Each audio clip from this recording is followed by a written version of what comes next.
My brothers and sisters, you will have to at some stage interact with the opposite sex and even those who are not related to you. You will have to at some point as a human being, when you walk, when you perhaps might go to a public place, in public transport, maybe at a place of the marketplace or wherever else it may be, maybe at the doctors, at the pharmacies, at school, at university, wherever it may be, you will have to interact at some point with the opposite sex, those who are not related to you and not mahram. How should you interact with them? I tell you, there is one word: very respectfully. You might say those are two words. Well, very is only descriptive, but when it comes to respectfully, you need to understand that's the word. Be very respectful. Treat them as though they are, the favor of Allah upon you, the opportunity Allah has given you to address the opposite sex. It should be absolutely respectful. It's an act of worship to respect others.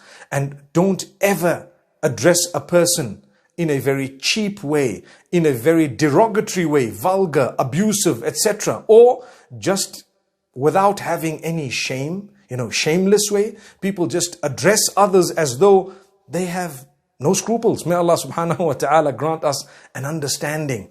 So I am here today to tell you, please respect the opposite sex and even the same gender. Respect all human beings. Make sure when you address them, you bear in mind all the rules and regulations, the rule of controlling your gaze and lowering it, the rule of speaking in a good tone, choosing good words, getting to the point, not saying that which is unnecessary, irrelevant, going into perhaps details that are embarrassing and so on, that which is unnecessary, putting people into a spot in a corner and so on. Remember that. Let's speak to others respectfully. We will have to interact. I interact, you interact, we all have to interact. I don't know of anyone who says, I've never had to in my life or will never have to interact with the opposite sex. You will. You're a human being.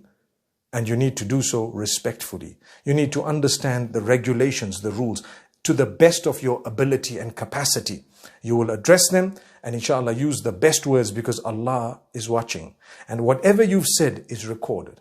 And it will be held for you or against you. Wouldn't you like on the Day of Judgment, beautiful book to come out, and this is the way you address the opposite sex. Every word you said is held for you and not against you. May Allah subhanahu wa ta'ala let that happen for us. أقول قولي هذا وصلى الله وسلم وبارك على نبينا محمد والسلام عليكم ورحمة الله.